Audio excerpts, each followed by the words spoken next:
Hello friends, welcome to Makant classes. Friends, set की series को आगे कंटिन्यू करते हैं। हम जो मल्टीपर्पज से जो सीरीज़ हमने स्टार्ट की थी, तो उसमें सेट चैप्टर हमने स्टार्ट किया था। तो आज की क्लास में हम सेट को स्टार्ट करते हैं। चलिए, तो आज की क्लास को शुरू करेंगे हम एक मोटिवेशनल लाइन के साथ में।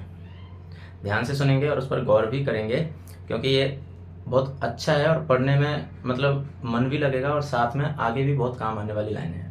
मेरे खुद के द्वारा लिखी हुई हैं, तो आपको बताना भी है कि लाइन कैसी है। ना हथियार छोड़े हैं, ना अभी हिम्मत हारी है। ना हथियार छोड़े हैं, ना अभी हिम्मत हारी है। किस्मत से लड़ते रहना है, जंग अभी जारी है। जीतना है हर हाल में, कसम मैंने खाई है।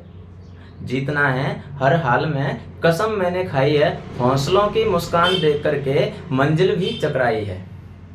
तो बस अपने हौसले ऐसे ही बना के रखना है और उसी के साथ में हमें क्लास को शुरू कर देना है। तो देखिए, कल इससे पहले वाली क्लास में बेटा हमने सेट के बारे में पढ़ा था। सेट क्या होता है, सेट का हमने इंट्रोडक्शन लिया था। सेट क्या होता है, उसमें क्या क्या चीज़ें होती हैं जो रिप्रेजेंट करते टाइम ध्यान रखी जाती हैं।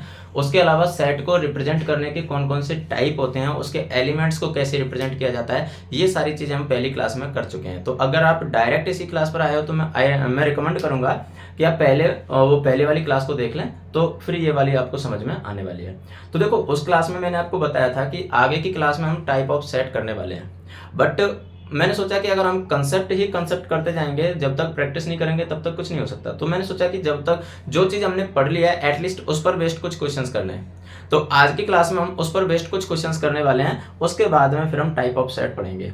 क्लियर? तो कुछ क्वेश्चंस मैंने आपके सामने लिखे हुए हैं। अब देखो, क्वेश्चन देखते हैं। हमने जो चीज़ पढ़ी हुई है, अगर आपने उनको ध्यान से पढ़ा हुआ है ना, तो ये क्वेश्चन आप चुटकी बजाते ही सॉल्व करोगे।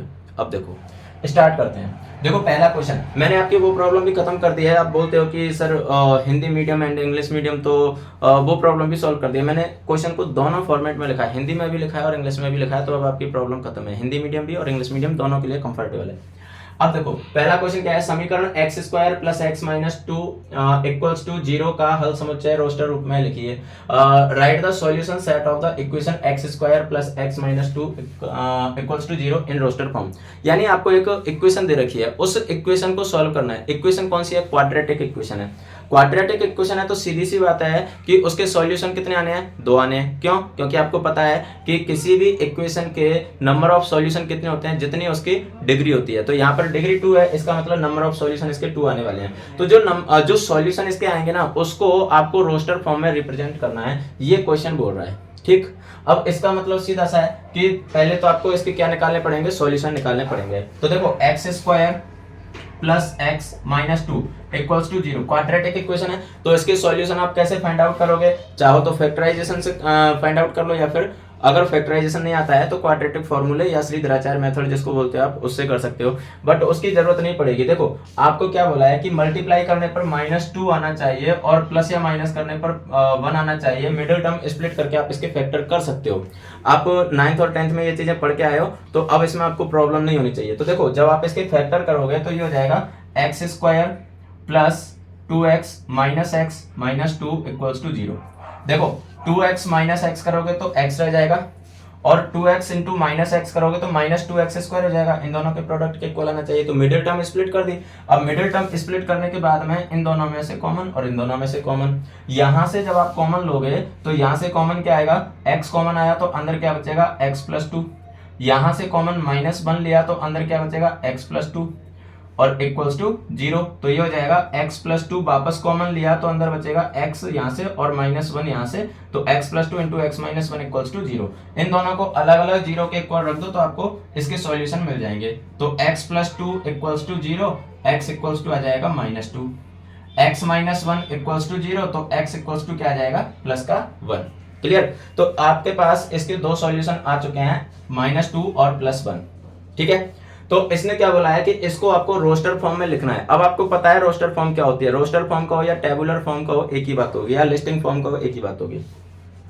तो जब आप इसे रोस्टर फॉर्म में लिखोगे तो कैसे लिखोगे? जैसे मान लो आपने सेट को नाम दे दिया ए, तो आपको पता है कि जब भी आप रोस्टर फॉर्म में लिखते हो तो एलिमेंट्स को हमेशा कर्ली ब्रैकेट में लिखा जाता है। तो ये मैंने कर्ली ब्रैकेट बना दिया। अब एलिमेंट्स को लिखो। एलिमेंट्स कौन से हैं? -2 एंड 1। आपको पता है कि एलिमेंट्स को कॉमा से सेपरेट किया जाता है। ठीक, उसके बाद में कर्ली ब्रैकेट बंद कर दो। ये आपका रोस्टर फॉर्म हो गया और यही इस क्वेश्चन का आंसर होगा। क्लियर है? देखो इसने क्या बोला था कि समीकरण x square plus x minus two equals to 0 का हल समुच्चय रोस्टर रूप में लिखिए। ठीक है, write the solution set of equation x square plus x minus two equals to 0 roster form. तो ये रोस्टर फॉर्म में आ गया। क्लियर है? रोस्टर फॉर्म में आ चुका है, तो ये होगा बेटा इसका answer. Clear? Okay. Second question देखो, समुच्चय x सच दैट x एक धन पूर्णांक है और x स्क्वायर लेस देन 40 को रोस्टर रूप में लिखिए। यानी आपको यहां पर कौन सी फॉर्म दे रखी है? सेट बिल्डर फॉर्म दे रखी है। इस सेट बिल्डर फॉर्म को आपको कन्वर्ट किस में करना है? रोस्टर फॉर्म में कन्वर्ट करना है। Write the set x such that x is a positive integer and x square less than 40 in the roster form। अब आपको उन एलिमेंट्स की लिस्ट बनानी है कि एक तो वो क्या होने चाहिए, देखो धन पूर्णांक यानी पॉजिटिव इंटीजर होने चाहिए। दूसरा क्या है कि उनका स्क्वायर है वो 40 से कम होना चाहिए। तो ऐसे कौन कौन से एलिमेंट हो सकते हैं? देखो आपको इतना तो पता है कि पॉजिटिव इंटीजर है ना, वो क्या होते हैं? 1 से स्टार्ट होते हैं। Positive integer in the sense की नेचुरल नंबर। ठीक, तो नेचुरल नंबर जब आप लिखते हो, नेचुरल नंबर कौन से होते हैं? 1 2 3 4 5 6 7 8 9 एंड सो ऑन, यही होते हैं। पॉजिटिव इंटीजर को या नेचुरल नंबर को एक ही बात होती है। अब अगर आप इनका स्क्वायर करोगे, देखो यहाँ पर क्या बोला है? स्क्वायर है, तो अगर आप इनका स्क्वायर करोगे, देखो 1 का स्क्वायर होता है 1, 2 का होता है 4, 3 का होता है 9, 4 का 16, 5 का 25, 6 का 36 और 7 का 49। क्लियर? अब देखो इसने क्या बोला है? एक्स स्क्वायर लेस देन 40 यानी एक्स स्क्वायर यानी उनका स्क्वायर 40 से कम होना चाहिए। 40 से कम होने का मतलब है कि 49 तो इसमें शामिल नहीं होगा, 49 नहीं होगा और उसके बाद वाले भी शामिल नहीं होंगे। 49 शामिल नहीं हो रहा है मतलब यहाँ पर 7 भी इसमें शामिल नहीं होगा और 7 से बड़े नंबर भी शामिल नहीं होंगे। तो अब आपके पास ये जो आएगा वो सेट कौन सा आ जाएगा? ए इक्वल्स टू, अब आपके पास कौन कौन से नंबर बचे हुए हैं? 1 2 3 4 5 एंड 6। ये इसका रोस्टर फॉर्म होगा। क्यों होगा? रीजन वापस समझ लो। देखो इसने क्या बोला कि x such that x is a positive integer. x एक धन पूर्णांक है, तो धन पूर्णांक कौन से होते हैं? 1 2 3 4 5 एंड सो ऑन, यही होते हैं। साथ में उसने ये भी बोला है कि वो धन पूर्णांक वो ऐसा है कि एक्स स्क्वायर लेस देन 40 यानी उसका वर्ग, उसका स्क्वायर 40 से ज्यादा नहीं होना चाहिए। ठीक है, 40 से कम ही होना चाहिए। तो किस किस का स्क्वायर 40 से कम होता है? एक का स्क्वायर 40 से कम होता है, 2 का होता है, 3 का, 4 का, 5 का, 6 का स्क्वायर 36 होता है। ठीक है, लेकिन जैसे ही आप 7 का स्क्वायर करोगे 49 हो जाएगा, जो 40 से ज्यादा हो जाता है। तो इसलिए 7 इसमें काउंट नहीं होगा, 7 काउंट नहीं होगा, 7 से बड़े नंबर भी काउंट नहीं होंगे। तो इसलिए यहाँ पर आंसर क्या आ जाएगा? 1 2 3 4 5 एंड 6। क्लियर? ओके, तो ये फर्स्ट क्वेश्चन, ये सेकंड क्वेश्चन।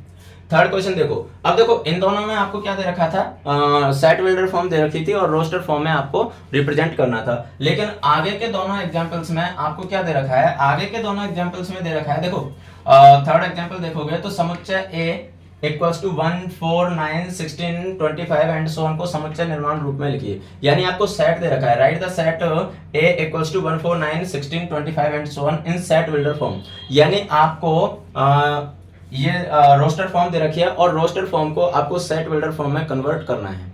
ठीक है, तो सेट बिल्डर फॉर्म में कन्वर्ट करने के लिए आपको ये पता होना चाहिए कि उन एलिमेंट्स में ऐसा कौन सा ऐसी कौन सी प्रॉपर्टी है जो उनको एक दूसरे से कनेक्ट करती है, एक दूसरे से मिलाती है। तो अब आप यहाँ पर देखोगे तो देखो 1 4 9 16 25 ये सीरीज को अगर ध्यान से देखोगे तो ये क्या है? ये परफेक्ट स्क्वायर की सीरीज है। वही 1 का स्क्वायर 1 होता है, 2 का 4 होता है, 3 का 9 होता है, 4 का 16 होता है, 5 का 25 होता है, 6 का 36 होता है। तो कहने का मतलब है परफेक्ट स्क्वायर की सीरीज है।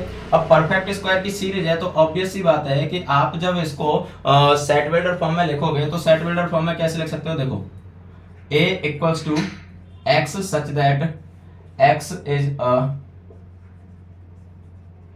Perfect square number of integer तो नहीं बोल सकते, non zero integer, non zero integers. Non zero integer क्यों बोला है? क्योंकि इसमें जीरो शामिल नहीं है। अगर इसमें जीरो भी शामिल हो जाता तो हम सारे इंटीजर्स बोल देते, लेकिन जीरो शामिल नहीं है। आप नॉन जीरो इंटीजर्स बोल सकते हो या फिर आप ओनली नेचुरल नंबर्स भी बोल सकते हो, कोई प्रॉब्लम नहीं है। या पॉजिटिव इंटीजर्स भी बोल सकते हो, पर पॉजिटिव इंटीजर मैंने इसलिए नहीं बोला क्योंकि नेगेटिव इंटीजर्स के भी यही स्क्वायर होते हैं। क्लियर? तो इसलिए आप परफेक्ट स्क्वायर बोल सकते हो, केवल यहाँ भी छोड़ सकते हो x such that x is a perfect square number. ठीक है, अगर मैं इसको हिंदी में लिखना चाहूं तो हिंदी में लिख सकते हो x सच दैट x एक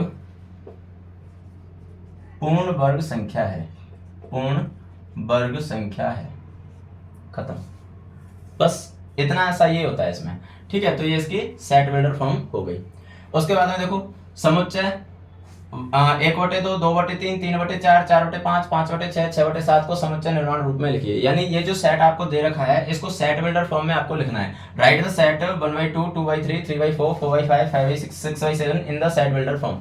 अब सेट बिल्डर फॉर्म में लिखने के लिए आपके पास इनमें जो कॉमन चीजें है, मतलब इसमें ऐसी कौन सी प्रॉपर्टी है जो इसको एक दूसरे से कनेक्ट करते हैं एलिमेंट्स को, वो चेक करनी है। अब आप अगर ध्यान से देखोगे तो देखो यहाँ क्या है 1, फिर यहाँ क्या है 2, मतलब उससे एक ज्यादा, फिर जो यहाँ पर था वो सेम यहाँ पर कैरी ऑन हुआ है, फिर यहाँ से एक ज्यादा हो गया, मतलब न्यूमेरेटर से डिनोमिनेटर 1 प्लस हो रहा है, ठीक है। फिर अगले का न्यूमेरेटर वही है जो पिछले का डिनोमिनेटर है, मतलब यहाँ पर 1 था तो 1 से 2 हो गया, फिर ये 2 यहाँ कैरी ऑन हुआ, फिर 2 से 3 हो गया, फिर 3 कैरी ऑन हुआ, 3 से 4 हो गया, 4 कैरी ऑन हुआ, 4 से 5 हो गया, 5 कैरी ऑन, 5 से 6 हो गया, 6 कैरी ऑन, 6 से 7 हो गया।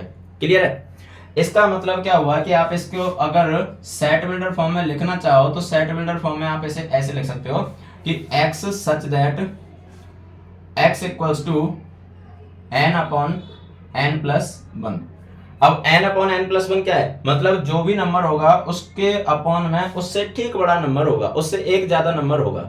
जैसे ये देखो यहाँ पर 1 है तो ये 2 हो गया, अगर आप n की जगह 1 रखोगे तो 1/1 प्लस 1 यानी 2 हो गए, 2/3, अब n की जगह 2 रखो तो 2/2 प्लस 1 3 हो गया। अब यहां तक तो ठीक था, लेकिन अब यहां से आगे आपको कुछ चीजें और लिखनी पड़ेंगी। क्या लिखनी पड़ेंगी? जैसे मान लो अगर मैं तो n इक्वल्स टू 9 रख दूं तो ये तो 9/10 हो जाएगा, लेकिन 9/10 तो इसमें नहीं है। क्लियर है? हाँ, अगर एंड सो ऑन होता तब तो प्रॉब्लम नहीं थी।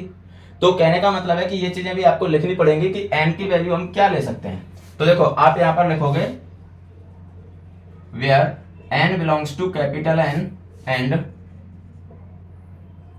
1 लेस देन और equals to n less than और इक्वल्स टू 6। ये इसका क्या मतलब हुआ? देखो n अपॉन n प्लस 1 यहां तक तो ठीक था, ये तो हमने इसका पैटर्न लिख दिया। उसके बाद में मैंने लिखा n belongs to capital N, यानी n क्या है, n जो हमने यहां पर लिया है वो क्या है, प्राकृत संख्या है, यानी नेचुरल नंबर है। n belongs to capital N मतलब n प्राकृत नेचुरल नंबर का कोई नंबर होगा, ठीक है। एंड 1 लेस देन और equals to n less than और इक्वल्स टू 6, मतलब जो 1 है वो 1 से सॉरी n है वो 1 से 6 के बीच में लाई करेगा। अब आप देख सकते हो कि यहाँ पर 1 है और यहाँ 6 है। आप बोलोगे 7 क्यों नहीं लिया? 7 इसलिए नहीं लिया है क्योंकि यहाँ पर हम n प्लस 1 कर रहे हैं, तो 6 अपॉन देखो 6 अपॉन 6 प्लस 1 7 हो गया। हाँ, अगर आप यहाँ पर 7 लेते तो फिर अब देखो 7 अगर लेते n इक्वल्स टू 7 लेते तो 7 अपॉन 8 होता, वो तो इसका एलिमेंट नहीं है, तो इसलिए हमने यहाँ पर क्या लिया है, 6 लिया है, ठीक है। अगर आप इसी को हिंदी में लिखना चाहो तो हो जाएगा a equals to x such that x equals to n upon n plus 1, जहां n belongs to capital N एवं 1 लेस देन और इक्वल्स टू 1 लेस देन और equals to n less than और इक्वल्स टू 6। क्लियर है? तो ये थे बेटा आपके 4 एग्जाम्पल्स, ठीक है। अब हम चलते हैं अगले एग्जाम्पल्स पर, यानी एग्जाम्पल नंबर 5 पर। देखिए 5th एग्जाम्पल में आपको क्या बोला है, 5th एग्जाम्पल में बोला है बाईं ओर रोस्टर रूप में वर्णित प्रत्येक समुच्चय का दाईं ओर समुच्चय निर्माण रूप में वर्णित समुच्चय से सही मिलान कीजिए। यानी सीधा सा है कि आपको लेफ्ट हैंड साइड में LHS में आपको कौन सी फॉर्म दे रखी है, रोस्टर फॉर्म दे रखी है या फिर टेबुलर फॉर्म दे रखी है, और राइट हैंड साइड में आपको कौन सी फॉर्म दे रखी है, सेट बिल्डर फॉर्म दे रखी है। अब आपको इनको एक दूसरे से मिलाना है कि कौन सा मतलब रोस्टर फॉर्म का सेट बिल्डर फॉर्म है, यानी लेफ्ट हैंड साइड को आपको राइट हैंड साइड में मिलाना है, ठीक है। मतलब लेफ्ट हैंड साइड में किसी भी सेट की रोस्टर फॉर्म है और राइट हैंड साइड में उसकी सेट बिल्डर फॉर्म है। अब कौन से सेट बिल्डर फॉर्म की इधर रोस्टर फॉर्म है वो आपको चेक करना है। अब देखो वैसे तो ये क्वेश्चन बहुत नॉर्मल सा है, आप बहुत इजीली इसको कर सकते हो। तो देखो जैसे पहला इसमें दिखा रखा है PRINCAL। अब ये तो खैर ऑब्वियस सी बात है कि इसका ही होगा, क्लियर दिख रहा है ना, प्रिंसिपल का। लेकिन क्यों होगा रीजन समझो। अगर आप प्रिंसिपल का रोस्टर फॉर्म बनाओगे, प्रिंसिपल वर्ड के जो लेटर हैं उनका रोस्टर फॉर्म बनाओगे, तो देखो कैसे क्या बनेगा, इसका रोस्टर फॉर्म यही बनेगा ना, PRINC। अब देखो I वापस नहीं आएगा क्योंकि पहले आ चुका है, फिर P भी नहीं आएगा क्योंकि पहले आ चुका है, तो अब क्या आ जाएगा A, और फिर क्या आ जाएगा L, तो PRINCAL, देखो PRINCAL, तो इसलिए प्रिंसिपल वाला जो ये था सेट बिल्डर फॉर्म था, तो इसको किससे मैच कर सकते हैं हम, A से, यानी A किससे मैच हो गया, D से। रीजन समझ में आया क्यों मैच हुआ, क्योंकि देखो प्रिंसिपल वर्ड है उसमें देखो आई रिपीट नहीं हो सकता, क्योंकि आई दो बार आ रहा है तो इसलिए आई रिपीट नहीं हो सकता, तो इसलिए जो दोबारा आई आ रहा था उसको हम नहीं लिखेंगे। सिमिलरली पी भी पहले आ चुका है तो पी नहीं लिखेंगे, तो अब हमारे पास क्या बचा, PRINCAL, क्लियर। उसके बाद में देखो सेकंड है जीरो, इधर देखो जीरो कौन से से मैच होता है। अगर आप इस क्वेश्चन को सॉल्व करना चाहते हो, इस इक्वेशन को, तो देखो आपके पास है x + 1 = 1, आप अगर ट्रांसपोजिशन से 1 को उधर ले जाओगे तो ये हो जाएगा x = 1 - 1, तो x = 1 - 1 कितना रह गया, 0, तो x की वैल्यू क्या आ गई, 0, इसलिए ये किससे मैच हो जाएगा बेटा, c से, तो सेकंड जो सेट था वो c से मैच हो जाएगा, क्लियर, ओके, समझ में आया क्यों होगा 0, ठीक है। उसके बाद में अगला देखते हैं, देखो 1 2 3 6 9 एंड 8। अब देखो यहां पर अगर पहला क्वेश्चन आप देखोगे तो x such that x is a positive integer and is a divisor of 18, यानी x एक धन पूर्णांक भी है और 18 का भाजक भी है। अब 18 के भाजक कौन से होते हैं, भाजक बेटा ध्यान रखना, यहाँ पर भाजक बोला है, अभाज्य नहीं बोला है, ठीक है, अभाज्य नहीं बोला है, तो भाजक कहो या गुणनखंड कहो एक ही बात होती है, लेकिन अभाज्य गुणनखंड नहीं बोला है, तो इसलिए 18 के भाजक, अब 18 के भाजक कौन से होते हैं, देखो 1 2 3 6 9 और 18, यही होते हैं। भाजक का मतलब क्या होता है, ऐसे नंबर जिसमें उसका पूरा पूरा भाग चला जाए, ठीक है, जिसका इसमें पूरा पूरा भाग चला जाए। तो देखो 1 से कंप्लीटली डिविजिबल है 18, 2 से भी है, 3 से भी है, 6 से भी है, 9 से भी और 18 से भी है, तो इसलिए 18 के डिवीजर का जो सेट बनेगा वो 1 2 3 6 9 एंड 18, ये वाला सेट बन जाएगा, क्लियर है, रीजन आपको समझ में आ चुका होगा।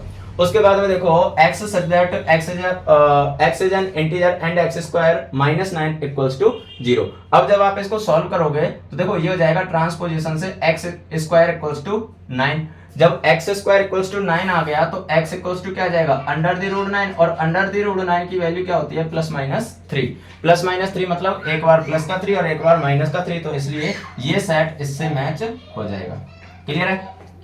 तो ये थे बेटा कुछ एग्जाम्पल्स जो हमने आज किए हैं, ठीक है, तो आज की क्लास को तो हम यही खत्म करते हैं, और कल की क्लास में हम करने वाले हैं इन एग्जाम्पल पर बेस्ड, और जो हमने अभी इसका इंट्रोडक्शन पढ़ा था और उस पर बेस्ड एक्सरसाइज 1.1, ठीक है, वो भी बहुत नॉर्मल से क्वेश्चन है, जिस टाइप के क्वेश्चन हमने किए हैं उन्हीं की तरह हैं, तो धीरे धीरे हम इसको एडवांस लेवल पर लेके चलेंगे। अगर मैं एक साथ आपको सारा इंट्रोडक्शन दे दूं उसके बाद में क्वेश्चन सॉल्व करें तो आप पीछे से उनके जो कंसेप्ट है वो भूलते जाओगे, तो इसलिए मैंने सोचा कि पहले जो हम सीख रहे हैं उसी पर बेस्ड पहले क्वेश्चन कर लें, फिर उसके बाद में अगले कंसेप्ट की ओर चलें। तो टाइप ऑफ सेट हम पढ़ेंगे, लेकिन इसके बाद में जो क्लास होगी उसके बाद में जो क्लास होगी उसमें, ठीक है, आज की क्लास में हमने एग्जाम्पलिंग है, अगली क्लास में करेंगे एक्सरसाइज 1.1, उसके बाद में टाइप ऑफ सेट करेंगे, क्लियर है।